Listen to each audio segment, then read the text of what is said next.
Mirëmbrëma, shikues të nderuar, është edicioni qendror informativ këtu në News24, një fillimisht me zhvillimet kryesore deri në këtë moment të ditës.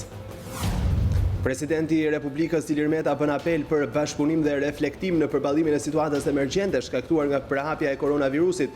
Në intervistën dhënë për News24, kreu i shtetit shqiptar vë theksin të ruajtja e qetësisë duke argumentuar se paniku nuk është aleati më i mirë në këto momente të vështira. Presidenti Meta thekson se ka marrë të gjitha garancitë nga Ministria e Shëndetësisë për të siguruar masat e nevojshme. Banka e Shqipërisë duhet ketë një rol më të fortë në situatën e krijuar nga koronavirusi për të ndihmuar ekonominë dhe biznesin. I këtij mendimi janë ekspertët e ekonomisë në vendin tonë, sipas të cilëve kredit duhet të shtyhen për më shumë se një vit. Kreu i Business Albania Luan Brekasi propozon të emetohen kartë monedha të reja. Kryeministri Rama thot se të njëjtën do të jetë gati plani i garancisë financiare për kompensimin e pagave të munguara të çdo biznesi. Rama ju kërkon durim të gjithë atyre që janë në shtëpi pas mbylljes së aktivitetit ekonomik. Kryedemokrati Lulzim Basha tërheq vëmendjen për masat ekonomiko-sociale që qeveria duhet marrë për të ardhur në ndihmë bizneseve dhe qytetarëve. Harton planin me 8 pika, i kërkon Ramës të heqë dorë nga lufta politike me opozitën. Ka shkuar në 55 numri të infektuarve me koronavirus në vendin tonë, mes të testuarve 89 persona, personel shëndetësor i Spitalit Shef Qendroqi, 8 mjek dhe infermier të tij kanë rezultuar pozitiv. Ministria e Shëndetësisë apelon mjekët të ruajnë veten. Izolohet totalisht fshati Mbërsti i Bashkisë Roskovec pas daljes pozitive koronavirus të një çifti bashkëshortësh që kishin histori udhëtimi me Italinë. Rrugët e Tiranës janë boshatisur nga qytetarët e saj, të cilët në zbatim të vendimit të qeverisë kanë qëndruar në banesa pas orës 18. Policia në të gjithë vendin ka ndëshkuar 245 drejtues mjetësh në shkelje të urdhrit. I arrestuar është edhe Mirstat Kuçana, i akuzuar për vrasjen e Anton Nikës. Kryebashkiaku Erion Velia njoftoi se bashkia ka vendosur që të shtyjë deri më 17 maj afatin e aplikimit për kredite buta për t'i dhënë kohë qytetarëve që të aplikojnë pasi të kalojë kjo situatë emergjence prej koronavirusit. Edhe afati për pagesën e taksave nga biznesi do të shtyhet deri në qershor. Italia njoftoi 345 vdekje të reja në 24 orët e fundit nga shpërthimi i koronavirusit, ndërsa numri i vdekjeve në të gjithë vendin arriti në 2503. Spitali Bergamos, zona më e prekur në Itali, deklaron se nuk ka më shtretër në repartin e reanimacionit. Në Greqi janë shënuar 5 viktima deri tani, ndërsa situata më kritike paraqitet në veri. Partitë parlamentare në Maqedoninë e Veriut kanë rënë dakord të shtyjnë zgjedhjet e parakohshme parlamentare të planifikuara për të mbajtur më 12 prill. Ky shtet numëron 26 të prekur nga koronavirusi. Kampionati evropian shtyhet për në verën e vitit të ardhshëm. Vendimi do të mundësojë mbylljen e kampionateve dhe kupave në muajt qershor korrik, ku sigurisht të gjitha ndeshjet do të luhen pa tifoz. Në Kinë, vendi ku shpërtheu koronavirusi dhe shembulli i përballimit me sukses të tij ka rifilluar jeta. Qendrat e bizneseve të mesme dhe të vogla në Pekin kanë filluar të hapen.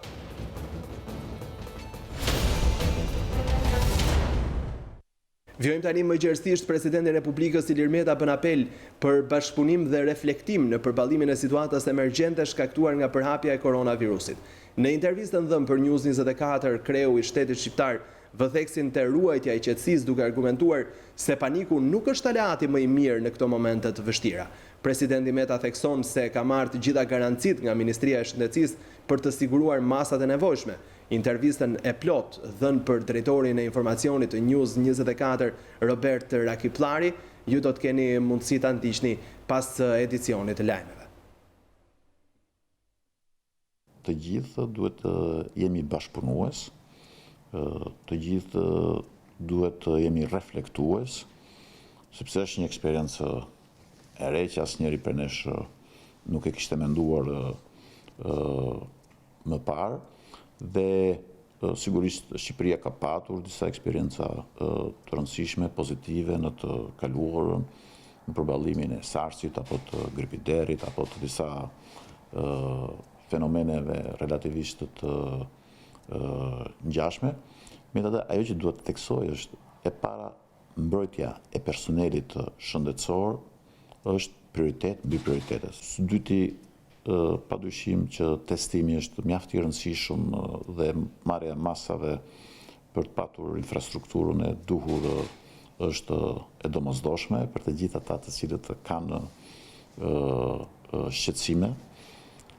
Së treti mbetet prioritet marrja mase për terapi intensive për gjithë ata gjendje të cilë mund të rëndohet, sepse këtu bëhet fjalë jo thjesht për të shëruar, por për të shpëtuar jetën e tyre.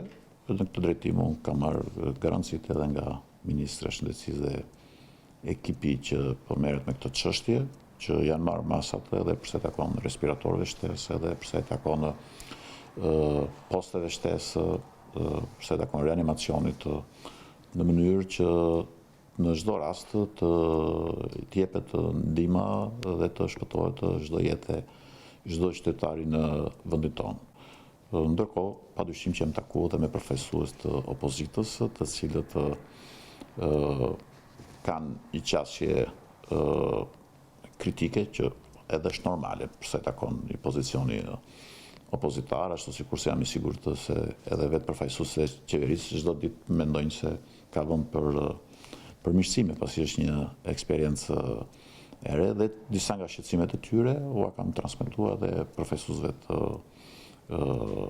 qeverisë dhe është e rëndësishme thellimi i procesit të bashkëpunimit në përballimin e kësaj sfide në interes të përmirësimit të masave parandaluese dhe ikosisht edhe të qetësimit të ruajtjes së një atmosfere sa më pozitive të jetë e mundur në shoqëri në përgjithësi, në familjet tona, kudo, sepse paniku në çdo rast nuk është një aleat i mirë, përkundërzi është një kundërshtar që mund të jetë edhe i pamëshirshëm në momentet të caktuara dhe të gjithë duhet punojnë për të dhënë këto mesazhe: përgjegjësie, bashkëpunimi, transparencë.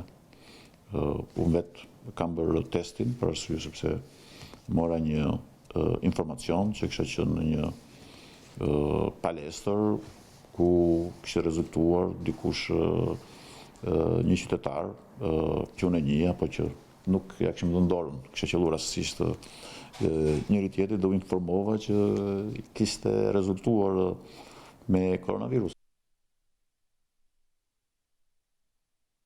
Do të kem tani një komunikim të drejt për drejt me gazetaren ton, Idën, e cila ka zbritur në terren për të monitoruar situatën edhe në zbatim të aktit normativ ku nuk lejohen lëvizjet pas orës 18. Si paraqitet aktualisht situata në rrugët e Tiranës, jemi me këto pamje të drejt për drejta dhe pres të komunikoj me gazetaren ton.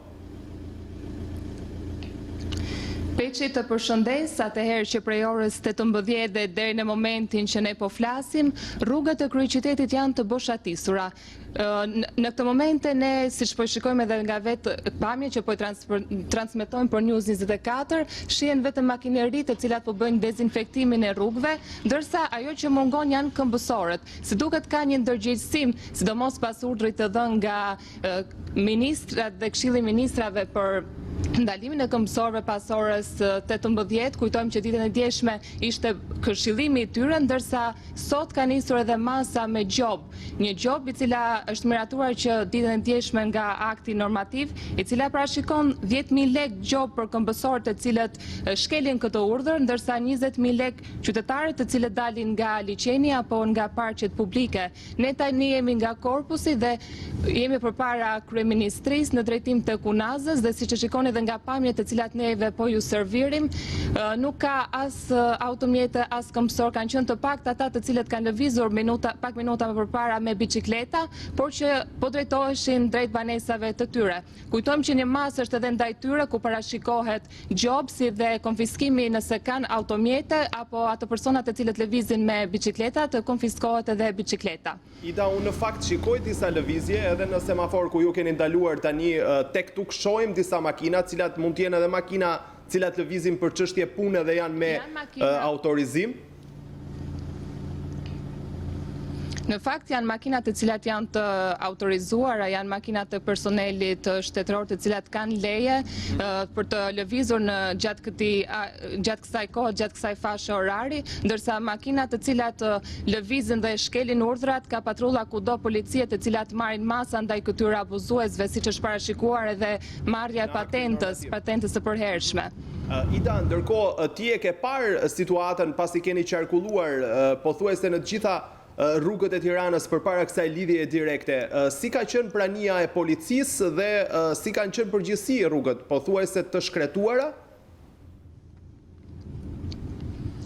Në fakt, deri në orën 18 ka pasur lëvizje të pakta të qytetarëve të cilët kanë dalë ndoshta edhe për të kryer nevojat e tyre të qëndësishme dhe për të drejtuar më pas në banesat e tyre duket, sikur ka një ndërgjegjësim peçi të qytetarëve të cilët vendosin tek vet izolohen, ndërsa rrugët ka pasur shumë pak automjete, ndërsa patrulla policie dhe ushtrie ka kudo në përgjithë akset kryesore të kryeqytetit, të cilat bëjnë kontrolle të vazhdueshme ndaj çdo automjeti i cili nuk i përket pra nuk ka të drejtë që të qarkulloj sipas urdhrit të dhënë nga Kryeministria.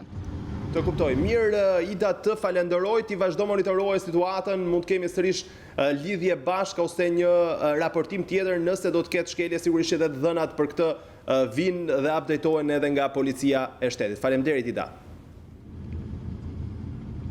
Ndërkohë, do të kalojmë tani në një tjetër moment, do të shkojmë me lidhjen tonë të përjafshme në Shtetet e Bashkuara, do të flasim patjetër për situatën e koronavirusit atje, komunikimi me kolegen Rudina Dervishi, numri i të prekurve tashmë në Shtetet e Bashkuara i ka kaluar 5.000 dhe do të shohim më shumë se çfarë masash po merr administrata Trump për këtë. Rudina, mirëmbrëma, përshëndes.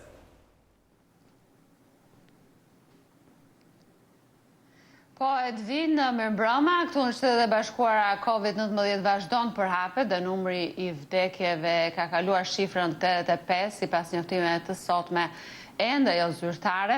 Shtetet më të goditura të Amerikës vazhdon të jenë Washingtoni, New Yorku dhe Kalifornia. Zyrtarët thanë se administrata do të bëjë çdo mundet për të frenuar pandemin. Pyetja që bëjnë shumë amerikanë është se kur do të kaloj kriza e koronavirusit dhe presidenti Trump parashikon se virusi do të kaloj nga koriku ose gushti. Por zyrtarët e shëndetësisë megjithatë nuk janë dhe aq të sigurt. Eksperti kryesor i imunologjisë në Shtetet e Bashkuara, Anthony Fauci, tha sot se duhet kalojnë ndoshta disa javë, ndoshta më tepër që të shihet rezultati masave të marra deri tani në kapërcimin e koronavirusit. Disa nga përpjekjet e fundit për të parandaluar përhapjen e virusit janë urdhrat e reja të nxjerra të martën për rreth 7 milion njerëz në zonën e San Franciscos që të mos dalin nga shtëpia, si dhe mbyllja e kinemave, palestrave dhe restoranteve në kryeqytetin Washington. Guvernatori i New Yorkut, Andrew Cuomo, tha sot se nuk ishte në plan të impononte karantina asnjë prej qyteteve të shtetit të tij. Sidoqoftë, ai tha se ekziston mundësia që të bëhet një mbyllje më dramatike, pra përveç mbylljes së restoranteve, bareve dhe shkollave për të frenuar përhapjen e virusit. Ai tha gjithashtu se numri i rasteve në shtetin e New Yorkut pritet të arrijë kulmin pas 45 ditëve. Jeta normale këtu në Shtetet e Bashkuara tashmë është ndalur me mbylljen e detyrueshme të shumë bizneseve që filloi në shtete të ndryshme qysh dje. Qeveria federale po punon me staf të reduktuar, duke udhëzuar 80% të punojësve të saj të punojnë nga shtëpia. Presidenti Trump tha se qeveria amerikane do të mbështesë me forcë industritë vendase të goditura nga koronavirusi.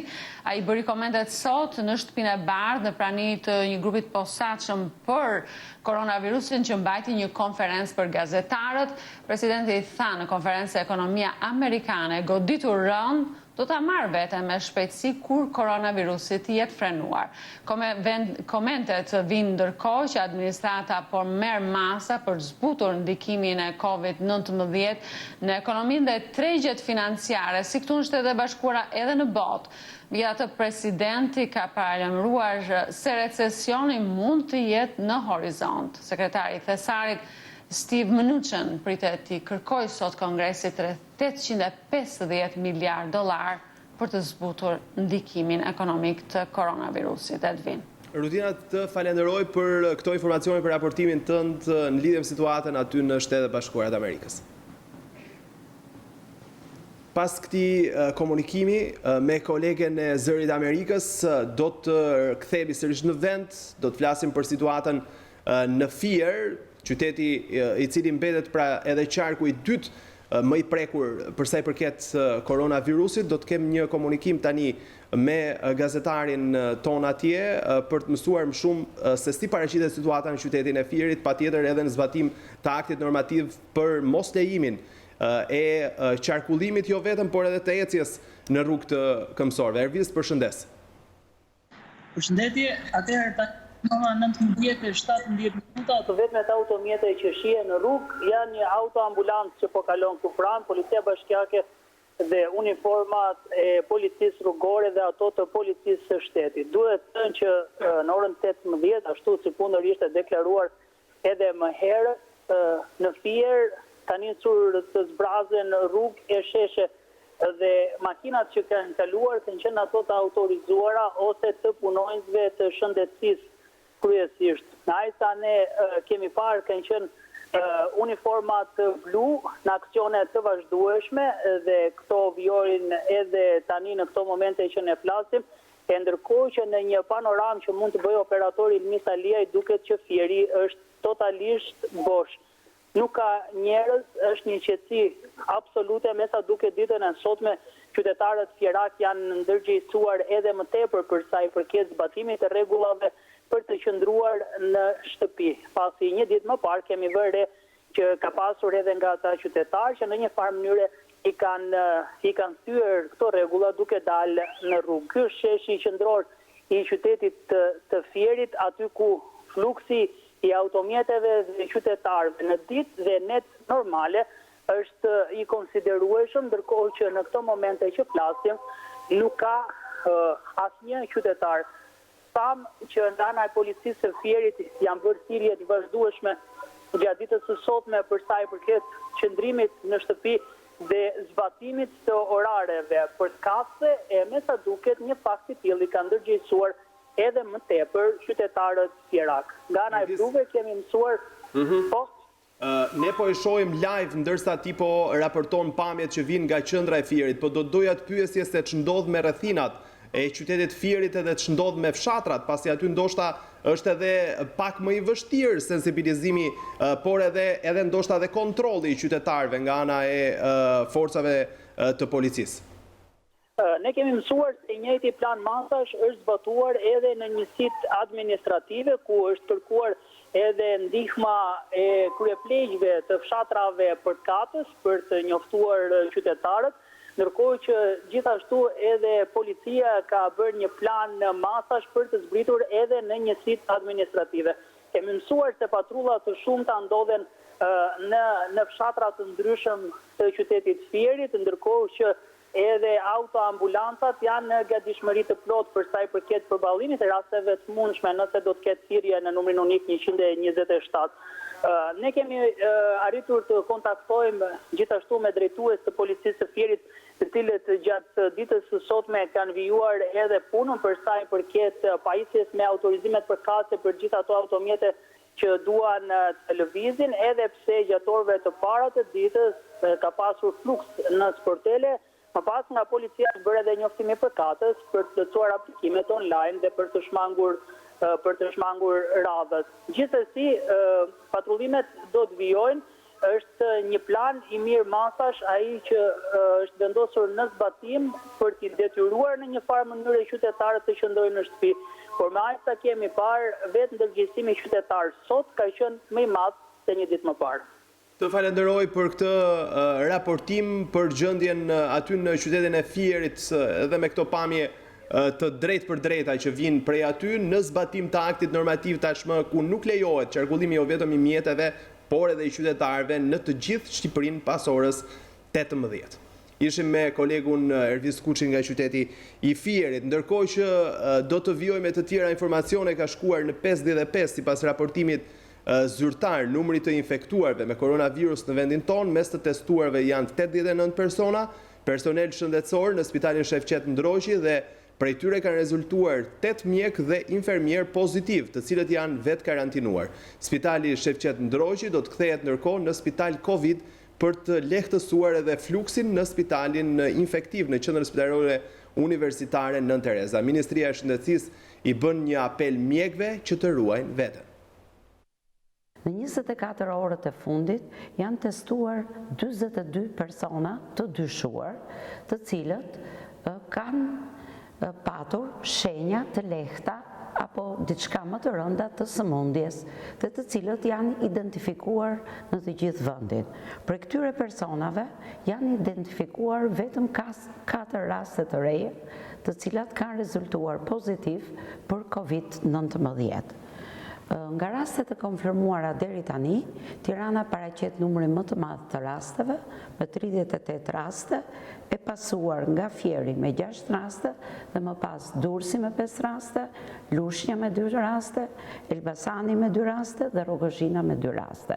Të gjitha këto rastet kanë pasur kontaktet e tyre, të cilat janë gjurmuar, të cilat janë vetë izoluar ose vetë karantinuar në bazë të rezultatit të testimit dhe të cilat po monitorohen. Në spitalin infektiv ndodhen të shtruar 25 raste, të cilat paraqiten nga qytetet që unë përmenda. Nga këto 25 raste, vetëm 3 raste janë në kujdesin intensiv, pra kanë nevojë për kujdes më të specializuar reanimator. Pas hetimit të hollësishëm në spitalin Shefqet Ndroqi, të kryer nga Instituti i Shëndetit Publik, në lidhje me personelin shëndetësor, i cili ka qenë në kontakt me këtë pacient, u identifikuan dhe 2 raste të tjera në këtë personel. Nga hetimi i kryer dhe testimi i 89 personave, që paraqiten si personel shëndetësor në këtë spital, kanë rezultuar 8 mjek dhe infermier të infektuar me COVID-19, ku pjesa më e madhe e tyre janë asimptomatik për momentin. Të gjithë këta persone janë vetë karantinuar dhe po ndiqen. Ky spital do të kthehet në një spital i cili do të shërbej sëmundjes COVID-19 për të lehtësuar edhe fluksin në spitalin infektiv. Dhe është një nga masat që Ministria e Shëndetësisë po merr për të zëvendësuar edhe këtë personel me 2200 vullnetarët të cilët janë paraqitur. Ajo çka unë dua të them është një apel për të gjithë mjekët pneumolog apo dhe infekcionist, dhe të gjithë mjekët e tjerë, të cilët shërbejnë në të gjithë vendin, që të kenë kujdes dhe të zbatojnë me rigorozitet të gjitha masat e kujdesit të parandalimit të infeksionit. Mjekët pneumolog duhet të konsiderojnë të gjitha rastet të cilat paraqesin simptomatik dhe shenja klinike të ngjashme me COVID-19, ti konsiderojnë si kur janë COVID-19 në lidhje me masat e parandalimit të infeksionit. Pra, masat e parandalimit të infeksionit në personelin shëndetësor është një element thelbësor i cili duhet ndjekur me rigorozitet nga çdo mjek, pavarësisht nga masat që po merr Ministria e Shëndetësisë. Në lidhje me testimet, dua të them që gjitha rastet e testuara kanë qenë raste të dyshuara. Ajo çka ne po bëjmë është që ne po përpiqemi që të ndërpresim zinxhirin e infeksionit, duke gjurmuar çdo rast dhe duke gjurmuar për më tepër çdo kontakt të tij dhe duke u përpjekur për të testuar të gjitha këto kontakte dhe sidomos ato kontakte të cilat mund të na kthehen në raste. Ajo çka neve do na lehtësojnë në të ardhmen, siç e thash dhe më përpara, duke shfrytzuar këtë periudhë, është sa të aftë do të jemi ne për të thyer këtë zinxhir të transmetimit të infeksionit midis rasteve dhe kontakteve të tyre, në mënyrë që përveç radhës së parë të kontakteve, mos kemi kontakte të tjera të radhës 2, të radhës 3 apo të 4 të infektuar. Pra këtu po përqendrohet e gjithë puna jonë, që është puna e të gjithë shërbimit epidemiologjik, shërbimit sëmundjeve infektive dhe të gjithë armatës së mjekëve në të gjithë vendin. Gjithashtu, është shumë e rëndësishme që të vazhdohet të telefonohet në numrin 127 në mënyrë që qendrat shëndetësore dhe spitalet të mos mbigarkohen.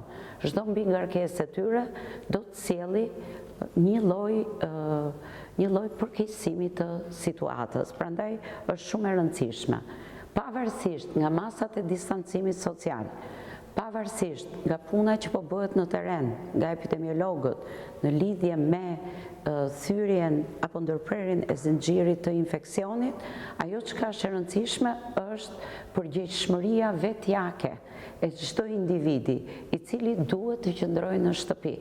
Dhe sidomos ata që kanë qoftë edhe shenjën më të lehtë respiratore. Vetëm kjo do të na bëjë që neve më në fund të çlirohemi nga ky infeksion i cili është i rrezikshëm për vendin dhe për gjithë planetin tonë. Banka e Shqipërisë duhet ketë një rol më të fortë në situatën e krijuar nga koronavirusi për të ndihmuar ekonominë dhe biznesin. I këtij mendimi janë ekspertët e ekonomisë në vendin tonë, sipas të cilëve kredit duhet të shtyhen më shumë se një vit, ndërsa Luan Bregasi propozon të emetohen kartë monedha të reja. Ndjekim deklaratat dhënë për moderatoren Senada Ja. Vendimet e Bankës së Shqipërisë, unë si përmarrës i pres më të forta, më të guximshme, më të menduara mirë, sigurisht nuk është një gjë e lehtë. Propozimet jenë të tilla që të japin një ndikim sa më të vogël në ekonomi. Domethënë, si mund të ndihmohet qeveria në këtë moment? Banka e Shqipërisë duhet ta mendojë këtë punë. Në ana tjetër, qeveria duhet të mendojë vetë me rezervat e veta, me financat e veta, me asistencën e institucioneve ndërkombëtare financiare. Po ndërkohë Banka e Shqipërisë si një rregullator i tregut, si do ta quajë një menaxher të financave edhe publike, po edhe private, duhet të mendojë më thellë se çfarë masash duhet marrë. Nuk është në një masë shumë e rëndësishme që u krijon bizneseve për të shtyr 3 muaj kredit, sepse në situatën e vështirë ekonomike që ka pas Shqipëria, edhe para tërmetit, edhe tani në kohën e koronavirusit, nuk është se ekonomia ka qenë mirë edhe përpara këtyre dy ngjarjeve. Ka pas edhe vështirësi, ka pas edhe nuk ka performuar siç duhet, që do të thotë që këto dy goditje, domethënë që u mbivendosën edhe tërmeti, edhe COVID-19, duhet ta bëjnë bankët të ulet të mendojë fort dhe mirë se çfarë masash duhet i propozojë qeverisë për të shëndoshur dhe ndërmarrje dhe për të mbajtur me këmbë ndërmarrje të shëndosha. Edhe mundësitë janë, tregu e mban, domethënë niveli i euros është shumë i ulët, që edhe mund të përballojë një situatë më të mirë emetimi i sigurisht është një gjë që duhet ta mendojnë ekonomistët. Vendimi i fundit i Bankës së Shqipërisë për të bërë një pezullim 3 mujor të shlyerjes këstave të kreditit është një vendim pozitiv, natyrisht është hapi i parë, sepse duke parë dhe eksperiencat e vendeve të tjera, po mendohen dhe skenarë të tjerë pak më të thelluar, qoftë në raport me bankat, po gjithsesi takon një periudhë pak më të vonë, them 1 ose 2 javore, në varësi dhe me evoluimin e situatës. Ajo që duhet kuptuar në vendimin e fundit të Bankës së Shqipërisë, duhet kuptuar si masë lehtësuese, është një pezullim 3 mujor i këstave të kredit, i detyrimeve, nuk është falje e tyre. Vendimi marrë nga Banka e Shqipërisë është një nisëm, por që akoma ngelet e pa të sqaruar siç duhet, sepse ne kemi kërkuar që të kemi një shtyrje, një ndërprerje të aplikimit të interesave dhe shtyrje të pagimit të kësteve, dhe kjo duhet shpreh qartë dhe jo gjysmake.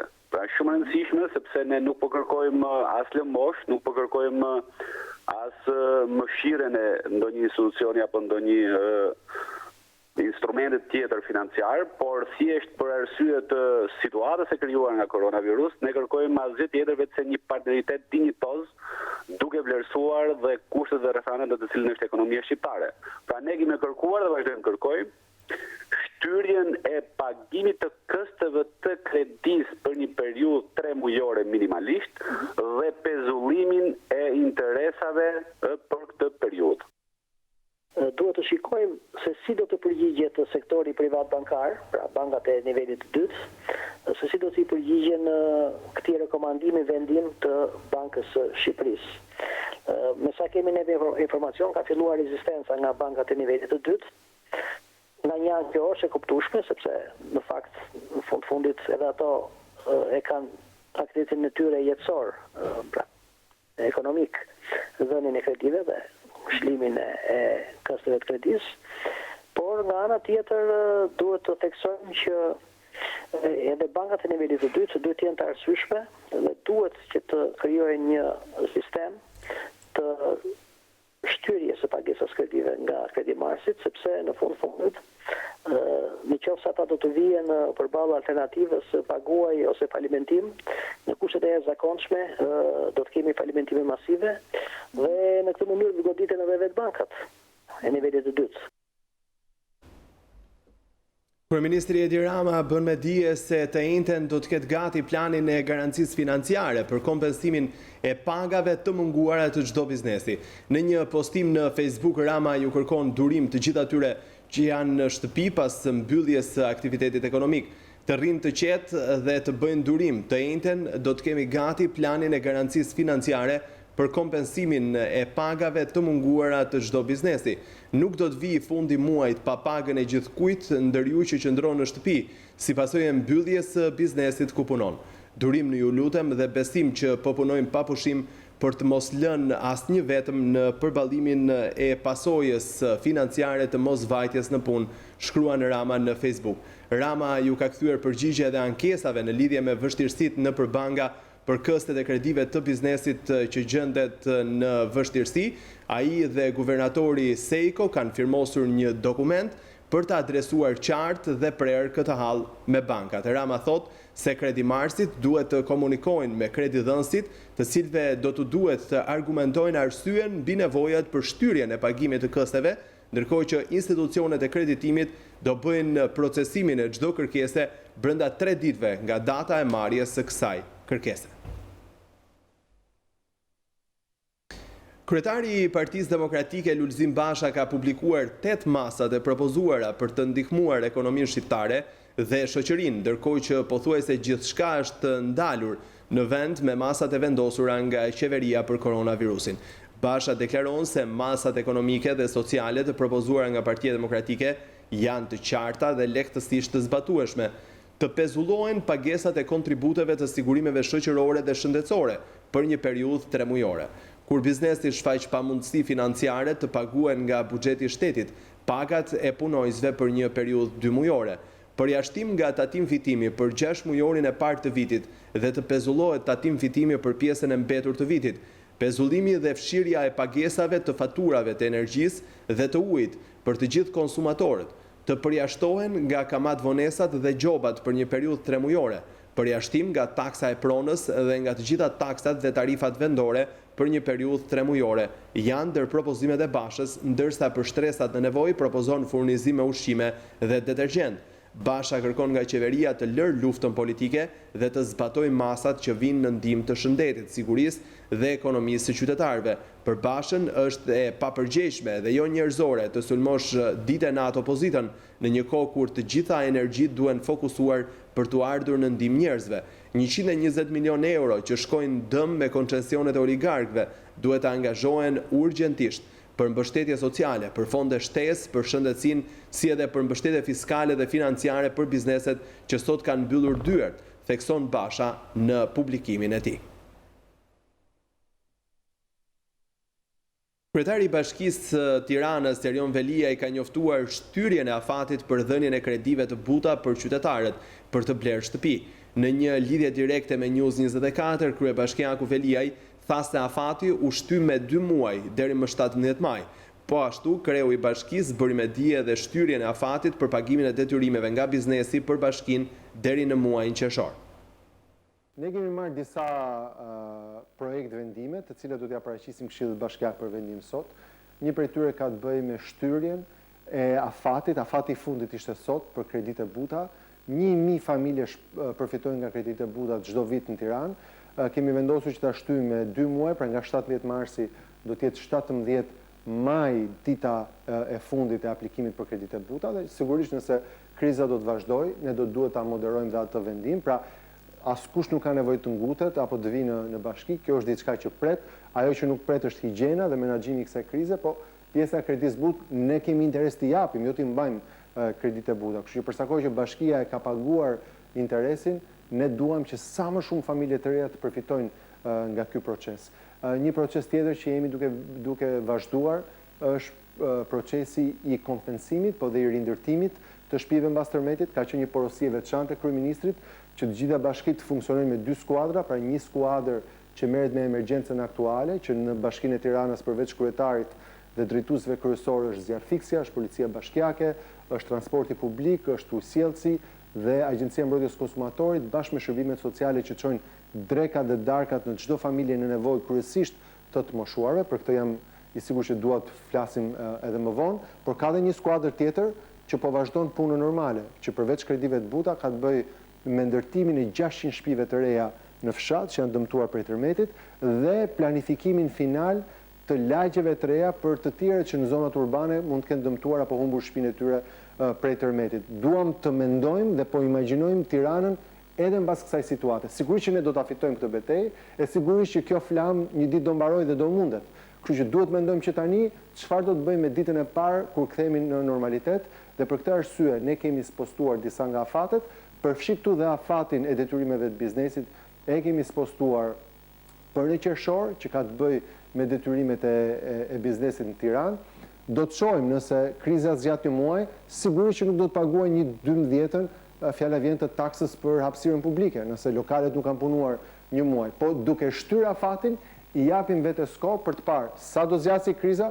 Kemi marrë mjaftueshëm kohë, afati ka qenë në prill, duke shtyr me 2 muaj, i kemi dhënë vetes kohë për të parë kur mbaron kjo krizë dhe cila pastaj duhet jetë masa e reduktimit që në qershor të mos reflektohet le të themi kjo pjesë e ngarkesës që sigurisht që s'është logjike që të paguhet. Ne do të kemi mbledhje të Këshillit Bashkiak për herë të parë në historinë 100 vjeçare të këtij qyteti. Këshilli Bashkiak do të takohet online për të marrë disa vendime shumë të rëndësishme që kanë të bëjnë me një ndryshim në buxhet. Ne do të rrisim fondin e dezinfektimit dhe fondin e pastrimit. Ne do të rrisim fondin e transportit publik kur vjen puna te kontraktimi i autobusëve që shërbejnë për transportin e posaçëm për mjekët, infermierët dhe sanitarët. Ne gjithashtu do të rrisim dhe fondin për zjarrfikse dhe policinë bashkiake, somos ato operacione që janë përtej orarit edhe për një ngarkesë përtej normales për të siguruar që sa do të zgjasë kjo situatë, ne të jemi financiarisht të përgatitur për të përballuar të gjithë shpenzimet dhe koston që sjell kjo natyrë dhe ky regjim i ri i kësaj emergjence të epidemisë. Ne do të rrisim me 200 milion respektivisht fondet e pastrimit dhe të transportit, dhe sigurisht pastaj nëse situata zgjat do të përgatitemi për të bërë shtesa të tjera. Besoj që është mënyra më e mirë se si i paraprim edhe me faturë financiare, gjërat kushtojnë, pra të dezinfektosh për ditë ashtu siç po bëjmë ne të gjithë akset kryesore të Tiranës në nivelin horizontal, pra me detergjent dhe me dezinfektues të lëngshëm, siç kemi filluar nga dje dhe sot me dezinfektues në formë pluhuri, pra me vaporizator që gjithashtu ka koston e vet, ashtu siç po bëjmë dhe me transportin e dedikuar. Kështu që duam të sigurohemi që asnjë orë nuk ngelen shërbimet pa ofruar, teksa zgjat kjo situatë që siç po duket Tirana po e përballon me shumë dinjitet. Është shumica e popullsisë, shumica e ekonomisë, është shumica e rasteve të infektuara krahasuar me çfarë po ndodh në vendet e tjera. Unë besoj që qeveria ka marrë masa ekstreme, po këto masa ekstreme na kanë shtuar të paktën deri më sot nga një numër relativisht i moderuar infeksionesh krahasuar me çfarë po shohim me fqinjet tanë. Kështu që besoj do të përgatitemi edhe ne si bashki për këtë regjim dhe kjo vlen edhe për 60 bashkitë e tjera. Zëdhënësja e Partisë Demokratike Ina Zhupa thot se në kushtet kur qytetarët po përballen me frikën dhe pasigurinë që mbart përhapja e shpejtë e koronavirusit, kryebashkiaku Veliaj po e përballon situatën duke bërë propagandë dhe sulmuar opozitën. Përmes një postimi në faqen zyrtare në Facebook, Zhupa nënvizon se qytetarët duhet të furnizohen 24 orë me ujë të pishëm, por në vend të kësaj atyre ju duhet të paguajnë 10 fishin çmimin e tij. Zhupa shkruan se është momenti të ofrojnë një zgjidhje dhe jo propagandë, pasi qytetarëve ju rrezikohet vendi i punës, ndërsa Veliaj vazhdon të sulmojë kryetarin e opozitës, shprehet Ina Zhupa. Ndër të tjera, zëdhënësja e Partisë Demokratike tregon se për Partinë Demokratike dhe kryetarin Basha prioritet është jeta e qytetarëve dhe mirëqenia e tyre. Izolohet totalisht fshati Mbërs i bashkisë Roskovec pas daljes pozitiv me koronavirus të një çifti bashkëshortësh. 2 personat kishin marrë pjesë në një ceremoni mortore në fshat, gjë që ka çuar në masa drastike për të izoluar banorët. Këtë të martë në fshatin Mbërs patrullonte policia për monitorimin e situatës. Fshati Mbërs në njësinë administrative Kurjan, bashkisë Roskovecit, tashmë është tërësisht i izoluar. Pas 2 rasteve pozitive me COVID-19 dhe pasi këta të fundit kanë ardhur për një ngushëllim në këtë fshat, Bashkia e Roskovecit, ISHP dhe Policia e Shtetit kanë marrë masa për të izoluar të gjithë fshatin, ndërsa u bëjnë thirrje të vazhdueshme banorëve për të qëndruar brenda shtëpive të tyre. I kemi njohur, i kemi fshatar. Kanë qenë këtu në këtë zonë? Kanë qenë aty poshtë në një vdekje. Unë nuk isha në vdekje. Juve tani qëndroni në shtëpi? Në shtëpi. Ju ka ardhur policia, ka thënë? Po si, po bënja 3 ditë që ka ardhur. Çfarë ju tha? Mo dili nga shtëpia. Lani duart, mani pas tërti, rini brenda.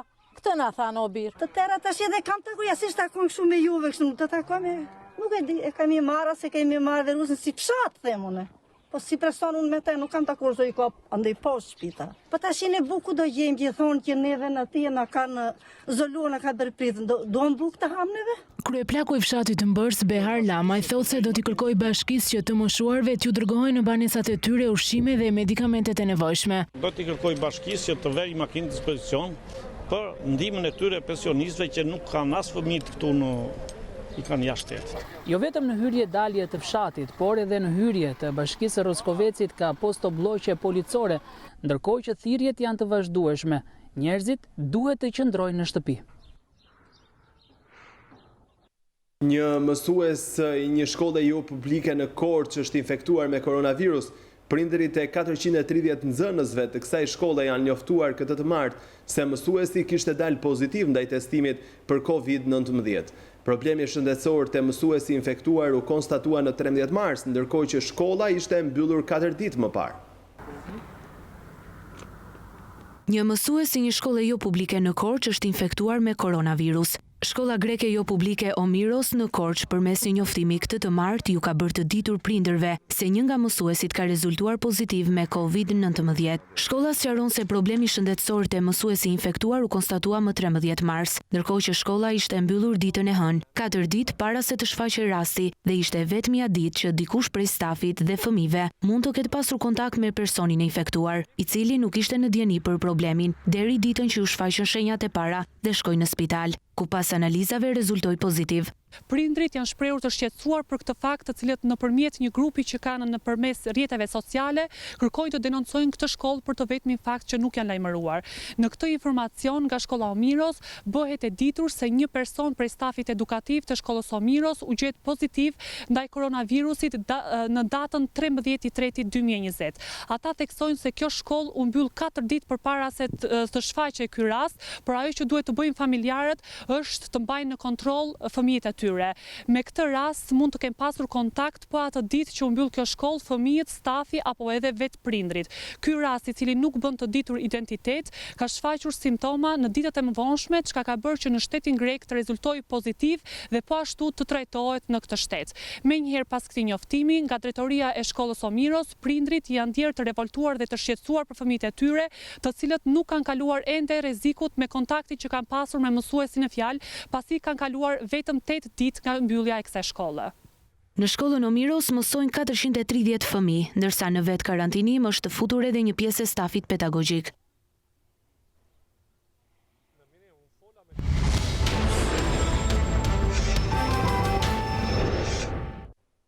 Italia njoftoi 345 vdekje të reja nga shpërtimi i koronavirusit, ndërsa numri vdekjeve në të gjithë vendin arriti në 2503. Numri personave të prekur nga COVID-19 shkoi në 26.062, ndër të cilët 2.941 të shëruar. Kryeministri Conte ka deklaruar se këto javë janë vendimtare për të luftuar kundër koronavirusit. Është koha për sakrifica, për zgjedhje të përgjegjshme. Jemi duke u përballur me një emergjencë që nuk është parë kurrë që nga periudha e pas luftës e deri më sot. Shkencëtarët na thonë se ne ende nuk kemi arritur kulmin. Këto janë javët më të rrezikshme dhe kemi nevojë për kujdes paraprak, deklaroi Conte, i cili ka miratuar edhe dekretin e quajtur kur për Italinë, ku parashikohet dislokimi 25 miliardë eurove për familjet dhe bizneset që po përballen me pasojat e koronavirusit. Ndërkohë, Spitali Bergamos, zona më e prekur në Itali, njoftoi se nuk ka më shtretër të lirë për të trajtuar në reanimacion të infektuarit në gjendje të rëndë. Ish kryeministri italian Silvio Berlusconi ka vendosur të dhurojë 10 milion euro për rajonin e Lombardisë së goditur nga koronavirusi. Kjo shumë pritet të jepet për krijimin e repartit të 400 njësive të kujdesit intensiv në Panajirin e Milanos ose për raste të tjera emergjente, shkruan TG.com24. Edhe njëherë, edhe nga thellësia e zemrës time, unë nuk mund të mos dërgoj një falënderim të zjarrt dhe të përzemërt për heroin civil. Ne kemi kërkuar nga qeveria të ofrojë atyre një mbështetje shumë më të lartë si një shpërblim për orët e tyre të punës jashtë orarit, shkruan Berlusconi në Twitter.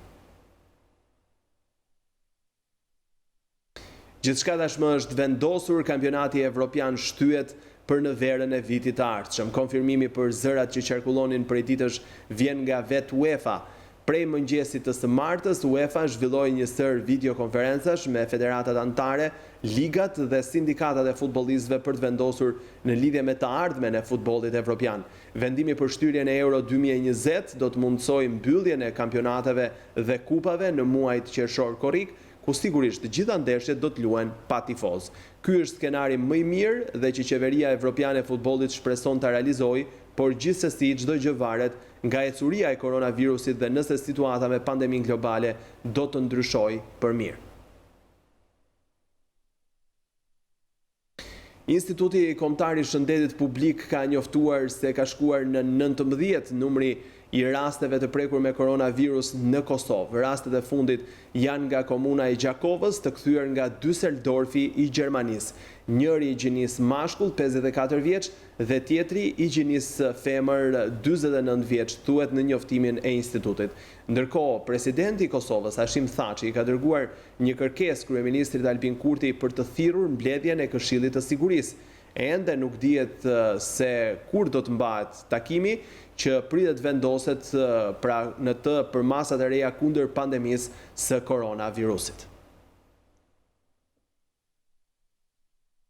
Nga Kosova në Maqedoninë e Veriut, aty ku kryetarët e partive politike kanë vendosur të anullojnë zgjedhjet e parakohshme parlamentare të parashikuara për në 12 prill. Vendimi vjen në kohën kur Maqedonia e Veriut, sikurse edhe shumë vende të tjera të botës, po përballet me pandeminë e koronavirusit. Pas takimit të mbajtur nën organizimin e presidentit Maqedonas Stevo Pendarovski, kryetari i lidhjes social-demokrate Zoran Zaev tha se nuk ka kushte për mbajtje të zgjedhjeve. Për datën e re të këtyre zgjedhjeve, Zaev tha se do të vendoset pas normalizimit të gjendjes sa i përket koronavirusit, ndërkohë që numri të infektuarve në Maqedoninë e Veriut me koronavirus vijon të rritet. Ka shkuar në 5 numri viktimave nga koronavirusi në Greqi, ndërsa numërohen 387 të prekur. Gazetarja Ira Londo raporton për situatën dhe masat shtrënguese që po merr qeveria atje. Fatkeqësisht akoma një pacient me koronavirus ka humbur betejën për jetën dhe siç është bërë ditur, kjo ka arritur shifrën në 5 viktima deri tani. Ndërkohë që janë vërtetuar, janë testuar dhe kanë dalë pozitiv 35 raste të reja, vetëm 24 orët e fundit, dhe duhet theksuar se nuk testohen të gjithë personat që kanë simptoma të lehta, por vetëm ata që detyrohen të shkojnë dhe të drejtohen në spital. Kështu numri të prekurve në Greqi ka arritur në 387, 70 kurohen në këtë moment në spital dhe 11 janë në terapi intensive. Vetëm 4 persona të tjerë kanë marrë fledalje nga spitali këto 24 orët e fundit. Ndërkohë që zëdhënësi i Ministrisë së Shëndetësisë Ciotras ka deklaruar se po përgatitet një plan testimi në shtëpi për të gjithë sa dyshohet, pasi rrezikojnë vërtet jo vetëm sa ndoshta janë vartës apo jo të virusit, të koronavirusit, por edhe personat e tjerë personeli mjekësor si dhe pacientë të tjerë që ndodhen nëpër spitale. Janë aktivizuar më shumë spitale, janë pajisur me ekstra mjete dhe pajisje mjekësore këto orët e fundit, ndërkohë që paralelisht me këtë informacion dhe këtë përditësim të shifrave dhe lajmin e lidhur për një tjetër jetë të humbur nga COVID-19, kishte dhe masa ekstra të reja, të cilat tashmë kemi humbur llogarin dhe këtu në Greqi, po jemi transferuar në një karantinë të plot, pasi zëvendës Ministri i Mbrojtjes Sociale dhe tashmë kompetenti për trajtimin e kësaj krize madhore, ka deklaruar se nga nesër ore 6 e mëngjesit do të ndalohet në Greqi hyrja e të gjithë shtetasve jo të Bashkimit Evropian, pra sa nuk janë shtetas të Bashkimit Evropian dhe nuk kanë një arsye vërtet madhore të cilën mund ta vërtetojnë vetëm me dokumenta përkatëse, nuk do të lejohet të hyjnë në territorin grek. Ndërkohë që sa do të kalojnë territorin grek do të vendosen në karantinë 14 ditore jo me dëshirë dhe vullnet, por të detyruar dhe të ndjekur, ndërsa mund të largohen nga territori grek, sa nuk janë shtetas grek apo rezident të Greqisë dhe shpallin vullnetin, ndërkohë që dhe njëkohësisht u lejohet nga vendi përkatës të kthehen. Një tjetër masë e rep të shmarrë sot për të gjithë refugjatët, si ata që ndodhen në kampe refugjatësh apo të strehuar në hotele apo strehime të tjera që ofrohen nga organizata ndërkombëtare, për të gjithë refugjatët nga dita e nesërme ka një orar të caktuar kalimi, vetëm një orë në ditë do të lejohet një antar i familjes nga ora 7 e mëngjesit në orën 7 pasdite dhe do të shoqërohen nga një polic apo ushtar grek akoma dhe në mjetet e transportit urban. Janë të shumta masat në vijshmëri, nga dita e nesërme pothuajse bllokohet gjithçka në Greqi përveç se supermarketeve dhe ushqimeve, njësive shitse ushqimore si dhe farmacive, ndërkohë që të gjitha këto deri në 30 mars të paktën, ndërkohë që në orën 5 pasdite me orën tonë, kryeministri grek Kyriakos Mitsotakis ka dhënë një mesazh drejtuar gjithë banorëve të Greqisë, ku ka theksuar se 2 mujor i ardhshëm më shumë kritik, jemi në luftë me një armik të padukshëm por jo të pamposhtur deri tani, se duhet jemi të gjithë të përgjegjshëm dhe se Greqia duhet të dalë fitimtare nga kjo, duke theksuar se janë vendosur 2 miliardë euro paraprake për të fonde shtesë për kompensimet e tanishme deri të matura deri tani, ndërkohë që çdo javë kryeministri grek ka vendosur të na informojë personalisht për gjithë ecurinë e kësaj situate të jashtëzakonshme.